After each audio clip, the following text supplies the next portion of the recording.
Good morning everyone. Neeraj परिवार और संस्कार में आप सबका स्वागत है। आज आधे घंटे के सेशन में हमारे साथ डॉक्टर धर्मवीर केयर के बहुत नामी डॉक्टर हैं। से इनका एसोसिएशन अब 12 वर्ष रहा है और आपको पता है कि हमारे सीएमडी सर जल्दी किसी जब करते हैं तो अंधा भरोसा करते हैं। तो डॉक्टर गेहार की काबिलियत, उनके टैलेंट के कारण हम पूरा परिवार ही, नीरज परिवार जो लखनऊ में, जो इनके अंडर में, इनके सुपरविजन में काफी सारी सेवाएं हम लोग प्राप्त करते हैं। और हमने इनसे अनुरोध किया लाइव में सबको एड्रेस करें, क्योंकि आयुर्वेद की महत्ता दिन पे दिन बढ़ती जा रही है और बहुत सारी सिचुएशन ऐसी आती है जहाँ इमरजेंसी सिचुएशन होती है। बहुत सारी इमरजेंसी सिचुएशन मिरर के लिए उसको हमने कन्वर्ट किया है, जहाँ पे ना हॉस्पिटलाइजेशन की जरूरत पड़ी। और तो मैं बहुत ज्यादा, मुझे मालूम है जो लोग डॉक्टर साहब को सुनना ज्यादा पसंद करेंगे, तो फिर मैं हैंड अपने हमारे अनुरोध को स्वीकारा और आप हमारे इस फेसबुक लाइव सेशन में ओवर डॉक्टर साहब, वेलकम। आप सभी को मेरी तरफ से बहुत बहुत शुभकामनाएं। सभी को सुप्रभात। मैं वैद्य धर्मवीर गेहार आयुर्वेद से हूँ और मैं इस समय वर्तमान में सीतापुर में चिकित्सा अधिकारी के पद पे हूँ। और मैं बहुत सच बताऊं तो समय जी से जुड़ा हूं तो बहुत लंबा समय हो गया और इतना सोचा नहीं था कि हाँ इतनी वैल्यू है। लेकिन मैं आयुर्वेद को अपने स्तर से कोशिश कर रहा हूँ कि मतलब कहाँ से कुछ मॉडर्नाइज करते हुए आयुर्वेद के प्राचीन पद्धति को नए सिस्टम से जोड़ते हुए और एक बीच का सामंजस्य स्थापित करते हुए मैं उसको स्थापित कर सकूं आयुर्वेद को। पहले तो मैं थोड़ा सा छोटे से चीजें बता दूं कि मैं पिछले वर्ष 2009 से गवर्नमेंट हॉस्पिटल में पोस्टेड हूँ एज ए मेडिकल ऑफिसर। और मैं आयुर्वेद के माध्यम से कई क्रॉनिकल केसेस का ट्रीटमेंट अभी तक कर रहा हूँ। मेरे अगर बहुत साफ साफ स्पष्ट शब्दों में बात करूँ तो मेरे पिताजी कैंसर के मरीज रहे थे, बोन कैंसर के। और मेरी माता जी का लीवर फेल था। तो 2009 से माता जी का लीवर फेल का ट्रीटमेंट मैं ही कर रहा था। अ, और 2014 तक मैंने अपने पिता का कैंसर का इलाज किया था। उसके बाद मैंने ट्रीटमेंट बंद कर दिया था, जिसके बाद वो पूरी तरह से स्वस्थ भी थे। मेरे पास लीवर फेल के करीब 17 केसेस हैं, किडनी फेल के करीब 21 केसेस हैं। लिवर फेल के मेरे पास 14 केसेस पूरी तरह से रिकवर्ड हैं, जिनमें से 11 केसेस का ट्रीटमेंट बंद भी हो चुका है। किडनी फेल के केसेस की बात करूं तो लगभग 5 केसेस जो है पूरी तरह से ठीक है और बाकी अंडर ट्रीटमेंट है। तो इस तरह से बहुत आयुर्वेद को अगर सही से समझा जाए तो इस पर शब्दों में जहां भी बहुत लगता है कि ट्रीटमेंट नहीं मिलेगा, जहां पे लगता है कि अब निराशा हाथ आ रही है, तो वहां पे हम आयुर्वेद को अपनाकर और आयुर्वेद के थ्रू बहुत सी जटिल बीमारियों का इलाज बहुत आराम से कर सकते हैं। तो लेकिन बस ये है कि आयुर्वेद को सही से समझना और उसको उसकी तथ्यों को समझना बहुत जरूरी है। मैं काफी, जैसे अब घर में छोटे बच्चे को लूज मोशन होता है तो मैं घरेलू तरीके बहुत बता देता हूँ, क्योंकि हमारे घर के मसाले आयुर्वेद के मूल हैं एक तरह से मान लीजिए। इसीलिए जैसे तुलसी है, हल्दी है, देसी घी है, इस तरह की चीजें, दालचीनी है, काली मिर्च है, ये इस तरह की चीजें ना ये हम लोग डेली में इस्तेमाल में करते हैं और अगर सही तरीके से इस्तेमाल किया जाए तो पूरी तरह से वो औषधियों का कार्य करती हैं। अगर किसी बच्चे को डायरिया होता है तो मैं बहुत सिंपल भाषा में कहता हूँ एंटीबायोटिक्स के प्रेशर से बचाने के लिए कि भाई अजवाइन सौंफ का पानी उबाल के छान के पिला दें। वही बड़ों में मैं कहता हूँ कि धनिया पाउडर और चीनी बराबर मात्रा में 1-1 चम्मच फाँक लें, तो इमीडिएट रिलीफ मिल जाता है। तो मेडिकल इमरजेंसी आने से पहले हम उसे कवर कर लेते हैं। इधर बीच में वर्तमान में संचारी रोगों का बहुत ज्यादा प्रकोप है। आप देख रहे होंगे कि डेंगू मलेरिया बहुत ज्यादा फैल रहे हैं। तो डेंगू के केसेस में बहुत आसान है ट्रीटमेंट। मुझे अभी तक जो रिकवरी में लगा है, टिपिकल केसेस में मुझे 5 से 7 दिन लग रहा है। पिछले वर्ष मुझे 12 से 14 दिन रिकवर करने में लग रहा था, किंतु इस वर्ष मुझे 5 से 7 दिन लग रहा है। मेरे पास करीब 17-18 केसेस हो गए हैं, जो 42,000 प्लेटलेट। एक केस है मेरा जो 5,000 प्लेटलेट पे था, बाकी 42,000 प्लेटलेट, 45,000 प्लेटलेट, 48,000 प्लेटलेट, ऐसे केसेस हैं जिन्होंने 5वें दिन रिकवरी करके 90,000 से 1,60,000 तक प्लेटलेट रिकवर कर ली, बहुत आसानी से घर में रहते हुए। बस ये है कि डेंगू के केसेस में ये कहता हूँ कि आप बस लेट जाओ। अगर प्लेटलेट डाउन है तो चलने से प्लेटलेट डाउन होती है, सीढ़ी चढ़ने उतरने से प्लेटलेट डाउन होती है, आप जितना चलोगे हर कदम पे प्लेटलेट डाउन होती है। तो बेहतर है कि आप इत्मीनान से बस लेट जाइए, लिक्विड भोजन करिए, जितना ज्यादा इलेक्ट्रॉल वाटर वगैरह पी सकते हैं, नारियल पानी है, जितना ज्यादा इनका इस्तेमाल करेंगे उतना ज्यादा अच्छा रहेगा। सुपाच्य भोजन का प्रयोग करें, पानी की मात्रा सही से रखें, नींद सही से लें, और कम से कम चलें। तो 5 से 7 दिन में अभी तक रिकवरी हो जा रही है। चिकनगुनिया के केस में मैं बताऊं तो चिकनगुनिया के केस में हम वातशामक औषधियां हमारे यहाँ बहुत अलग ही लेवल पे है, जिनसे हम इवन न्यूरोलॉजिकल डिसऑर्डर्स भी अच्छे से कवर कर लेते हैं। पैरालिसिस में है, जैसे फालिज है, तो पैरालिसिस में भी वातशामक औषधियां काम करती हैं। तो चिकनगुनिया के केसेस में हम वातशामक औषधियां देकर बहुत आसानी से बीमारियों को आसानी से कवर कर ले रहे हैं। कई एग्जाम्पल्स हैं मेरे पास में, जो मेरे से भी जुड़े हुए हैं। मैंने अभी तक जो कोशिश की है अभी तक ये है कि हाँ, सभी में अच्छा रिजल्ट मुझे मिला है। और मैं यही कहूंगा कि अगर सही समय पे सही इलाज हो जाए तो पैथी कोई बुरी नहीं। आयुर्वेद जरूर है कि हाँ, आयुर्वेद जो है प्राचीन पद्धति है, और करीब 2000 साल पहले जो आचार्य चरक सुश्रुत ने लिखे हैं, वो फार्मूले, वो औषधियां आज भी उतनी ही कारगर हैं, जो क्लासिकल औषधियां हैं वो उतनी ही कारगर हैं। और कई बीमारियों में मतलब जहाँ पे लगता है कि हमें कोई रिस्पांस कहीं नहीं मिलेगा, तो आयुर्वेद वहाँ पे अ, सफलता प्राप्त करता है। अगर कैंसर की बात करूं तो कैंसर में काफी अच्छा रिस्पांस है। पेट से संबंधित रोगों की बात करूं, जैसे आईबीएस की प्रॉब्लम इस समय यंगस्टर्स में बहुत ज्यादा हो गई है। आईबीएस की प्रॉब्लम में क्या होता है कि बहुत ज्यादा स्ट्रेस लेते हैं यंगस्टर्स आजकल। मतलब छोटी छोटी बातों पे तनाव है, छोटी बातों में बहुत ज्यादा वो दिग्भ्रमित हैं। तो छोटी छोटी बातों में कुछ सक्सेस नहीं मिली तो वो परेशान हो गए। तो उन वजहों से आईबीएस यंगस्टर्स में बहुत ज्यादा डेवलप हो रहा है। उसमें बहुत कारगर है आयुर्वेदिक औषधियाँ। मेरा जो एक अपना एक ट्रीटमेंट अलग है हर बीमारी को लेकर, तो मेरा एक पहला या मान लीजिए कि मेरा पैशन है वो, कि मैं सोशल काउंसलिंग जरूर करता हूँ हर पेशेंट की। कि कोई पेशेंट मेरे पास आया तो मैं उसे पहले उसे उसकी समस्याओं को पहले इत्मीनान से सुनता हूँ, उसके बाद उसकी बीमारियों को प्रकृति अनुसार समझाता हूँ। वह हमारे यहाँ 2-3 दोष होते हैं, वात, पित्त और कफ। इन्हीं दोषों के अनुसार प्रकृति निकलती है। वात दोष वात प्रकृति है, पित्त प्रकृति है, कफज प्रकृति है। फिर इनके मिले हुए स्वरूप है, वात पित्त है, वात कफज है, पित्त कफज है, और एक तीनों दोष का मिला हुआ रूप है। तो उन्हीं के अनुसार, प्रकृति अनुसार हम इलाज करते हैं आयुर्वेद के अनुसार। उसके अनुसार मानसिक संतुष्टि के लिए कुछ स्टेप उठाने होते हैं, जिससे कि मरीज समझ सके कि हमें है क्या, और हम क्या इनको आराम से कवर कर सकते हैं। क्या सामने जो डॉक्टर साहब बैठे हैं, वैद्य जी बैठे हैं, क्या वो उस इलाज में सक्षम है। तो मुझे वो चीजें समझाना थोड़ा ज्यादा जरूरी लगता है। तो मैं हर मरीज के साथ में पहले व्यवहारिक रहता हूँ, ताकि मैं उसे सही से समझा सकूं और उसकी बीमारी के प्रॉस एंड कॉन्स को समझा सकूं, हानि लाभ। और हम लोग एक चीज और है कि दवा की बात करते हैं आजकल, मरीजों में बहुत जल्दी है कि दवा बस आप दवा दीजिए खत्म कर, लेकिन मैं आपको सच बताऊं, जब दवा करने चलते हैं तो डॉक्टर पूछते हैं कि क्या खाना है क्या नहीं खाना है। पर एक चीज छूट जाती है हमारे आयुर्वेद में, आहार और विहार, दो चीजें हैं। तो क्या खाना है क्या नहीं खाना है वो तो आहार में आ गया, किंतु विहार में क्या करना है और क्या नहीं करना है वो बहुत मायने रखता है। तो अगर हम इसको भी थोड़ा सा गौर करें, आप लोग माने, तो क्या करना है और क्या नहीं करना है को फॉलो करेंगे तो हमारे लिए बहुत ज्यादा आसान हो जाएगा।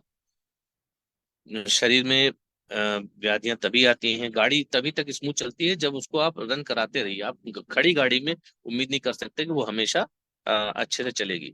तो शरीर भी वैसे ही है कि आपको उसको चलाना बहुत जरूरी है। तो कोई बीमारी है, सर्वाइकल है, तो एक्सरसाइज के बिना आप उसको ठीक नहीं कर सकते। औषधियां अपना रिजल्ट देती हैं, किंतु एक्सरसाइज बहुत जरूरी है। कमर के प्रॉब्लम है तो उसमें एक्सरसाइज जरूरी है। लगभग हर बीमारी में कोई ना कोई आसन, व्यायाम, ये सब बहुत नितांत आवश्यक है। तो इन तथ्यों को आपको सबको समझना चाहिए। हाँ, अभी इधर जो है, चूंकि यंगस्टर्स की प्रॉब्लम को देखते हुए मैंने काउंसलिंग का एक अलग पैटर्न चुना, और पहले पेशेंट्स को काउंसलिंग करके उनको कवर करता हूँ। अभी मेरे पास एक टिपिकल बीमारी है, सिजोफ्रेनिया, स्किजोफ्रेनिया बोलते हैं, वैसे से हम लोग सिजोफ्रेनिया बोलते थे। तो स्किजोफ्रेनिया में क्या होता है कि एक मानसिक उन्माद ऐसा डेवलप होता है, इस स्तर पर पहुंच जाता है कि वो लाइलाज हो जाता है। किंतु अभी मेरे पास स्किजोफ्रेनिया के 3 केस हो गए हैं, जिसमें पहला केस मनीष नाम का है, मैं पूरा डिस्क्लोज नहीं करूंगा। अ, वो पूरी तरह से ठीक है और अपने पारिवारिक जीवन को अच्छे से जी रहा है परिवार के साथ में। पहले ऐसा नहीं होता था। स्किज़ोफ्रेनिया एक ऐसी बीमारी है जिसमें एक पागल हाथी के समान व्यक्तित्व बन जाता है। ऐसे भ्रम आसपास पैदा हो जाते हैं कि हमें पता ही नहीं चलता है कि हम किस स्तर पर अपनी स्थिति को बिगाड़ चुके हैं। अब कुछ उसमें खुद का दोष होता है, कुछ में नहीं होता है। किंतु स्किज़ोफ्रेनिया को आज तक एलोपैथ के हिसाब से लाइलाज ही कहा गया है। बहुत कम केसेस ऐसे हैं, या शायद ना के बराबर, जो कि कवर हुए हैं। किंतु अभी आयुर्वेद में हमने औषधियों के माध्यम से, प्लस उस व्यक्ति की काउंसलिंग के माध्यम से, उसको काफी हद तक ये मान सकते हैं, बहुत साफ शब्दों में कहूंगा कि 80 से 85% के बीच में पूरी तरह से ठीक है। अपने माँ के साथ में किचन में हाथ बटाता है, भाई के साथ में घूमता है, पिता के साथ में बातें करता है, कुछ अपने भविष्य के बारे में भी बातें करता है कि उसे क्या करना है क्या नहीं करना है। अब वो किस मंजिल पे जाता है वो अलग बात है, किंतु अभी काफी अच्छे से वो ठीक हो चुका है। कोरोना में जब आया तो काफी भयावह स्थिति थी, किंतु आयुर्वेद ने वहां पे भी अपना परचम लहराया है, अपने झंडे गाड़े हैं। सरकार की तरफ से भी आयुर्वेद पहला ऐसी पद्धति थी जिसके लिए सरकार ने प्रोटोकॉल जारी किया था। प्रोटोकॉल मतलब कि कौन सी औषधियां, जैसे एलोपैथ में चल गया था कि अचानक से सबके बीच में मैसेज आ गया कि डोलो ले लो, डॉक्सीसाइक्लिन ले लो, आइवरमेक्टिन ले लो। तो इस तरह से एजिथ्रोमाइसिन ले ले, इस तरह से काफी मेडिसिन लोग ले रहे थे। तो उसी तरह से आयुर्वेद में सरकार की तरफ से एक मैंडेट जारी हुआ था, जो सिर्फ आयुर्वेद के लिए जारी हुआ था। आयुष 64 है, आयुष्वात है, अगस्त हरित की है, इस तरह की किलो घनवटी है। ये औषधियां सरकार की तरफ से मानक, मतलब स्टैंडर्ड लेवल पे बताई गई थी, जो हम प्रयोग कर सकते थे। मैंने उसमें कुछ थोड़ा सा कुछ ऐड ऑन किए थे, और काफी सफलतापूर्वक कोरोना के मरीजों का इलाज किया था, और मेरे एक भी मरीज कभी किसी के साथ मिस हैपनिंग नहीं हुई। 95% लंग डैमेज के साथ में मैंने एक कोरोना के पेशेंट का ट्रीटमेंट किया था, जो शायद उस वक्त 72 या 74 वर्ष के बीच में रहे होंगे, किंतु उनका 95% लंग डैमेज कवर हो गया था। अभी मैं टारगेटेड डिजीज एक है, ILD, इंटरस्टिशियल लंग डिजीज है, जिसपे मैं काम कर रहा हूँ कि उसमें लंग्स पूरी तरह से अचानक से खत्म होना शुरू हो जाते हैं, और 3 से 3.5 साल 5 साल के अंदर अ, वो व्यक्ति अपना जीवन उसका समाप्त हो जाता है। तो अभी मैं उस पे भी काम कर रहा हूँ, और कुछ मतलब 2 या 3 केसेस हैं। कुल में मिला के मैं बताऊं तो 2 ही कहूंगा। उन पे मैं जो काम कर रहा हूँ, कुछ रिकवरी है। तो उस पे भी रिजल्ट अब हम देने में शायद सक्षम हो जाएंगे अगले 6 से 7 महीनों में। इस तरह से एड्स का है, हेपेटाइटिस का है, इस तरह इनके भी इलाज आयुर्वेद में बहुत आसानी से संभव है। सावधानी पूर्वक अगर इलाज किए जाए तो इन बीमारियों का भी बहुत आसानी से इलाज किया जा सकता है। और यही कहूंगा कि आपको जितना भी किसी भी प्रकार की आवश्यकता हो, तो वैद्य धर्मवीर गिहार आपके साथ हमेशा खड़े हैं। आयुर्वेद के एक विशेषज्ञ के तौर पे मैं बहुत सी बीमारियों पे अपने ट्रीटमेंट दे चुका हूँ। अ, इसमें लो बैक पेन की प्रॉब्लम एक से बहुत आ रही है, तो उस सब मैं कर चुका हूँ। तो मैं कहूंगा कि मैं हमेशा आपके साथ खड़ा हूँ। धन्यवाद। गुंजन जी।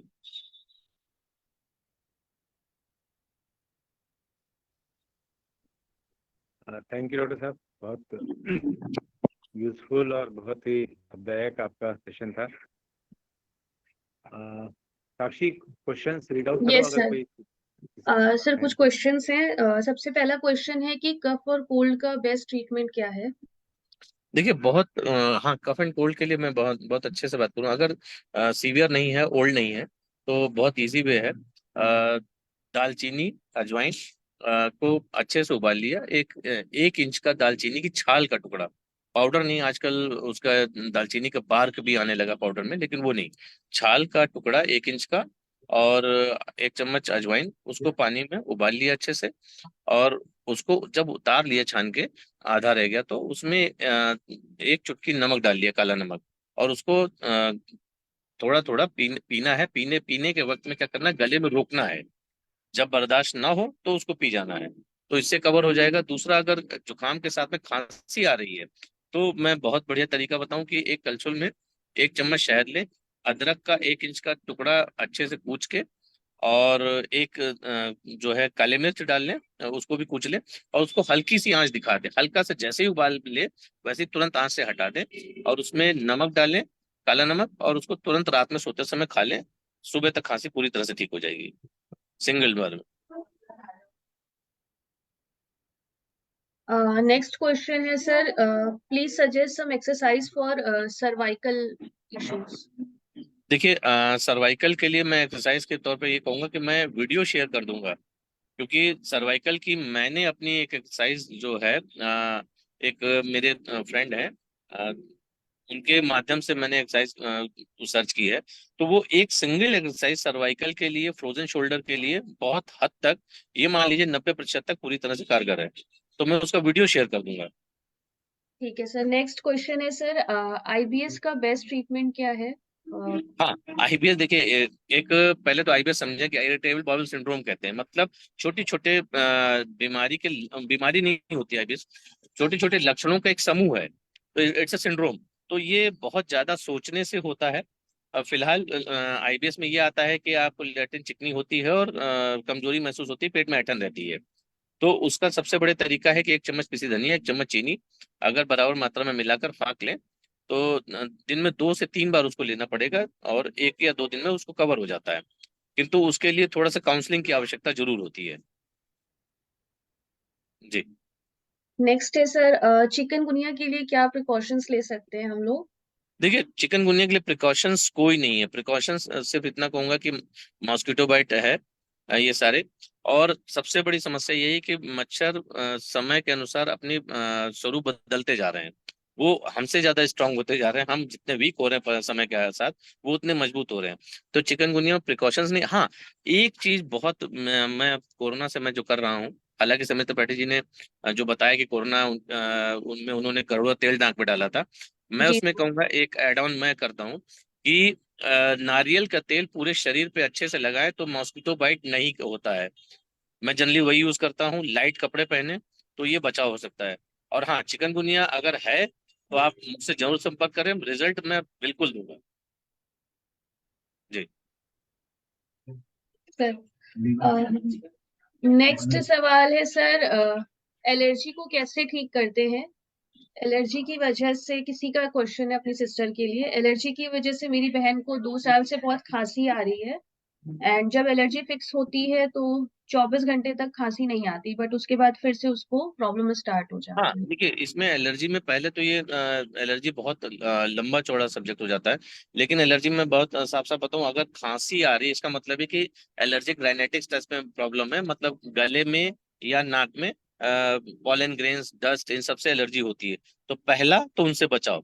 दूसरा ये कि अगर घरेलू तरीका मैं बताऊं, तो कच्ची हल्दी अगर 100 ग्राम लिया, तो 100 ग्राम ही देसी घी पहले गर्म कर लिया, उसमें कच्ची हल्दी का पाउडर उसमें डाल दिया, और 100 ग्राम ही गुड़ डाल दिया, और उसको पका लिया। ठीक है, वो ग्रेन्यूल्स टाइप में बन जाएगा। उस ग्रेन्यूल को 1 1 चम्मच सुबह शाम, अगर एलर्जी ज्यादा है तो दिन में 3 बार तक ले सकते हैं। तो इससे परमानेंट एलर्जी वो खत्म हो जाएगी। अच्छा, धन्यवाद सर। नेक्स्ट सवाल है सर, फिस्टूला के लिए कोई सजेशन? हम्म। फिस्टूला। फिशुला, देखिए fistula, piles, fissure, fistula, haemorrhoids, ये प्रॉब्लम्स हैं। इसमें हम लोग अगर सही सही बात करें तो पहला तो ये कि कब्ज नहीं होना चाहिए। पानी हर 2 घंटे पे 1 गिलास पीना चाहिए। ठंडा आ रहा है तो हल्का गर्म पीना शुरू कर दें। ठीक है, नॉर्मल वाटर ही यूज करें, ठंडा नहीं खाएं, कोल्ड ड्रिंक वगैरह ना पिएं। और गरिष्ठ भोजन ना करें। गरिष्ठ भोजन मतलब छिलके वाली दालें, बैंगन, ठीक है, non veg, specially red meat. तो इनसे अगर बचें और हर 2 घंटे पे कुछ ना कुछ खाएं, और हर 2 घंटे पे 1 गिलास पानी पिएं। और खाने के बाद 45 मिनट तक पानी ना पिएं। और खाने के बाद जब पिए पानी तो 1 से 2 गिलास पिए, फिर एक घंटे बाद 1 गिलास पानी पी लें। खाने के बाद 2 घंटे तक बैठे नहीं, सोए नहीं। खाने के बाद 45 मिनट में जब पानी पी लेंगे, उसके बाद कम से कम आधे घंटे का वॉक चाहिए ही चाहिए। तो ये उसको कवर करने में काफी हद तक आसानी कर देता है। बाकी ट्रीटमेंट की जरूरत पड़ती है, आयुर्वेद में उसका भी ट्रीटमेंट बहुत आसान नेक्स्ट है सर, है। माइग्रेन के लिए कोई रेमेडी हाँ, सजेशन? माइग्रेन के लिए देखिए, माइग्रेन पहला तो ये कि आंख की वजह से आ रहा है। लोग माइग्रेन में थोड़ा सा कंफ्यूज रहते हैं, क्योंकि क्लियर माइग्रेन का रीजन नहीं पता है, तो क्लियर माइग्रेन क्लियर नहीं होता है। हाँ, आयुर्वेद में 1.5 महीने के अंदर पूरी तरह से उसका इलाज है। अ, अगर घर में करना है तो घरेलू तरीका ये है कि अनुलोम विलोम ज्यादा से ज्यादा करें। नाक में अड़ू तेल डालें, या कड़वा तेल भी डाल सकते हैं। अड़ू तेल आता है, पंचेंद्री तेल आता है, षडबिंदु तेल आता है। ये 3 तेल आते हैं जो नाक में डालने से गले के ऊपर की समस्त समस्याएं खत्म होती है, स्पेशली माइग्रेन भी। सर बैक पेन के लिए भी है काफी सारे लोगों का क्वेरी। हाँ, ये बहुत कॉमन इशू हो गया है इस समय, और यंगस्टर्स का बहुत बड़ा इशू हो गया है। बैक पेन के लिए मैं उसका बैक पेन का भी एक्सरसाइज का मैं वीडियो आपको डाल दूंगा। ठीक बहुत है इजी सर। है। एक क्वेरी है सर हमारे एम्प्लॉय का, बड़े बूढ़ों में सांस की समस्या में क्या किया जाए? देखिए, बड़े बूढ़ों की सांस की समस्या है तो अगर कोई अस्थमा से रिलेटेड है तो हमारे यहाँ वासा अवले, अगस्त हरित की 2 ऐसे अवले आते हैं जो आसानी से इनको कवर कर लेते हैं। बाकी ये है कि अगर एलर्जी से डेवलप हुआ है तो उसकी वजह से सांस फूल रही है, तो उसमें ट्रीटमेंट अलग रहता है।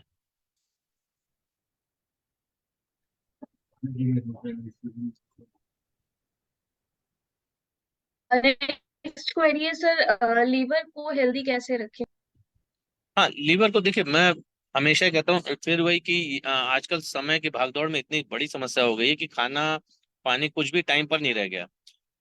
पहला ये कि हर 2 घंटे पे कुछ ना कुछ खाएं, अब साइंस भी ये कहता है हर 2 घंटे पे कुछ खाएं।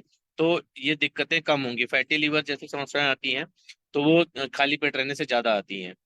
लीवर जो बढ़ता है तो वो मसालेदार भारी भोजन ज्यादा खाने से आता है, और खाने के बाद बैठे रहने से आता है। तो पहला, हर 2 घंटे कुछ ना कुछ खाएं। दूसरा, तला भुना मसालेदार खट्टा ठंडा कम खाएं। तीसरा, बहुत ज्यादा स्ट्रेस टेंशन तनाव से बचें। चौथा, दर्द बुखार की गोली जितना कम से कम खाएं उतना अच्छा। तीसरा, स्पेशली मैं अब ऐड करता हूं क्योंकि लीवर के पेशेंट में पहले गैस की प्रॉब्लम भी आने लगती है। ये भी एक कॉमन समस्या हो गई, जर्ड की प्रॉब्लम जो बोलते हैं, GERD। तो वो समस्या काफी यंगस्टर्स में आने लगी, तो उसमें भी अब मैं ये कहता हूँ कि दूध की चाय जितना कम कर दें उतना अच्छा। दूध और चाय की पत्ती को कभी भी साथ में नहीं खौलाना चाहिए।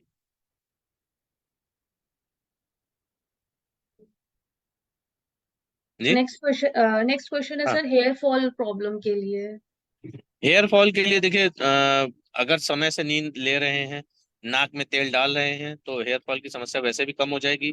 बाकी मेरे पास, मैं 15 अक्टूबर से 15 अप्रैल तक बालों का ट्रीटमेंट स्पेशली करता हूँ। 15 अप्रैल से 15 अक्टूबर तक नहीं करता हूँ, क्योंकि उस टाइम पे गर्मी और नमी बहुत ज्यादा होती है बालों में, तो कुछ भी चेंज करो तो उसमें रिजल्ट नहीं मिलता है। तो लेकिन ग्रीन वेजिटेबल्स लें, हरे साग सब्जी लें, पानी ज्यादा पिएं, समय से नींद लें, नाक में तेल जरूर डालें, रिजल्ट मिलेगा। जी सर। नेक्स्ट क्वेरी है सर, स्पाइन बैक पेन।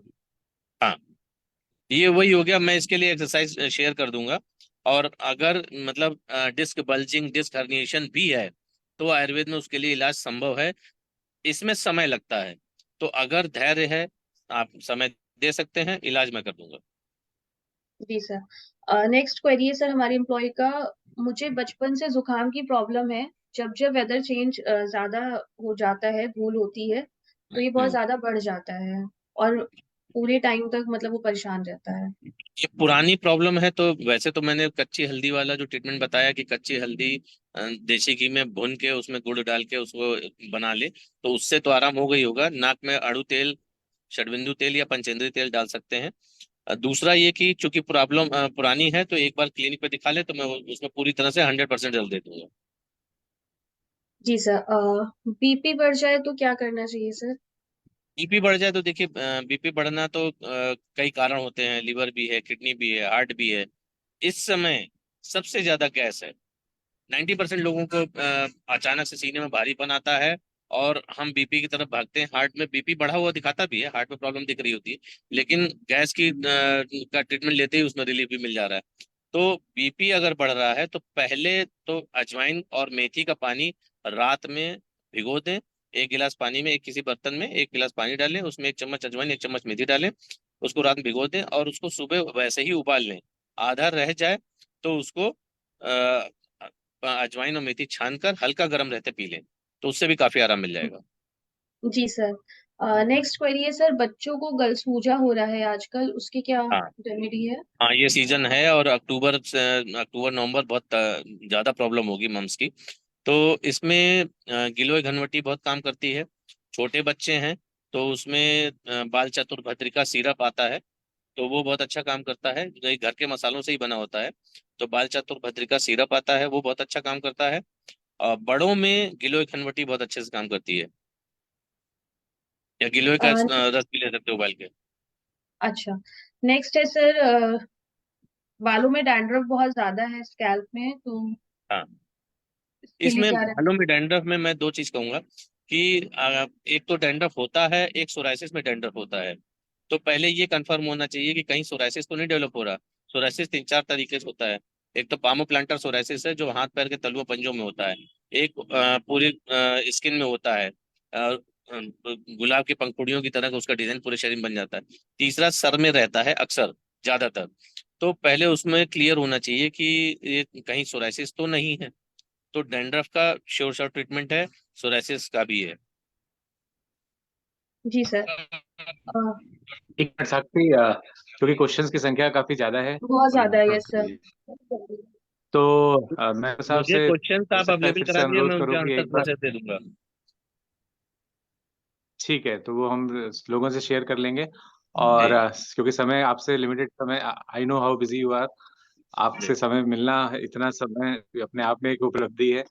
तो एक दो क्वेश्चंस बस छूट गए थे जो इम्पोर्टेंट लगा मुझे सबके लिए। हीमोग्लोबिन को बढ़ाने के क्या तरीके हो सकते हैं, एक ये अगर इस पे आप थोड़ा टच कर दें। और दूसरा, आपने अभी तो चमत्कारिक रूप से मेरा छाला एक दिन में ठीक किया, तो जो मेडिसिन आपने कहा वो भी, क्योंकि बहुत सारे लोगों को छाले की कई दिन तक रहती है और जल्दी ठीक नहीं होता मुंह में छाला जो हुआ। जी। तो ये दो पॉइंट आप टच करें तो उसके बाद हम सेशन हाँ, को मैं बता दे रहा कंक्लूड हूँ। कर सकते देखिए, हैं। छाले के लिए मैं हमेशा जी। कहता हूँ मुखपाक, हमेशा छाला मुखपाक को कहते हैं आयुर्वेद में। मुखपाक हमेशा गैस की समस्या या नाभि के ऊपर के पेट में समस्या या स्टमक या इसोफेगस से रिलेटेड समस्या में आता है। ठीक है। तो इसके लिए महाऔषधि के तौर पे, मतलब मुलेठी को महाऔषधि कहा जाता है, मतलब सबसे श्रेष्ठ औषधि। तो मुलेठी तुरंत काम करता है।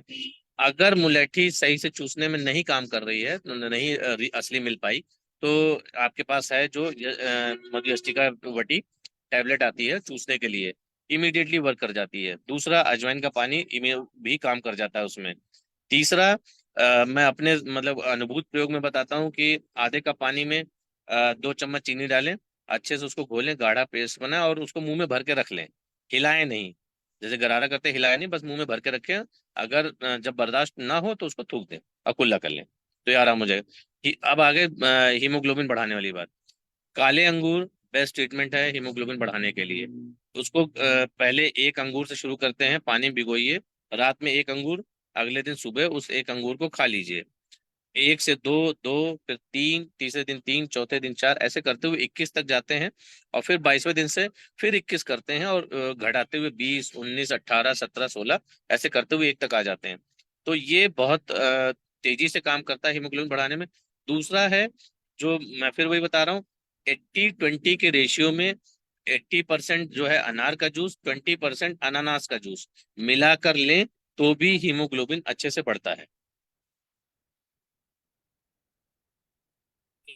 जी। डॉक्टर साहब, ये थैलेसीमिया माइनर या थैलेसीमिया इंटरमीडिएट पेशेंट्स को भी काम करता है? क्योंकि नॉर्मली उन हाँ केसेस बिल्कुल, में बिल्कुल, हाँ बिल्कुल करता है। और नहीं तो उसके लिए औषधियां भी हैं, जैसे अभ्रक भस्म सहस्त्र पुटी आती है 1000 पुटी वाली, तो वो अभ्रक भस्म भी तुरंत काम करने देती है। और वैसे काले ओके अंगूर ओके वाला और अनार और अनानास वाला फार्मूला भी तुरंत काम करता है।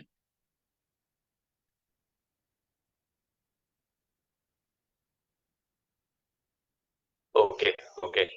तो मेरे ख्याल से आपने कोई रिकॉर्ड ही बना दिया होगा आज, इतने कम समय में इतने सारे सवाल और इतने सारे विभिन्न तरीके के उपचार बता आप लोगों दिए। का बहुत बहुत शुक्रिया लेकिन हर इसके उपचार लिए। से नहीं नहीं, आपका बहुत शुक्रिया और तहे दिल से, और सबका आशीर्वाद आपको और सबकी बेस्ट विशेस आपके साथ है, और आप का साथ हमारे साथ बना रहे, और आपके साथ फिर से एक सेशन का हमें होप कि श्योर, हमें चांस मिले, और क्वेश्चंस में आप शेयर करके उसका आंसर भी मैं सर्कुलेट करूंगा। थैंक बिल्कुल। You so much sir for joining thank call. You.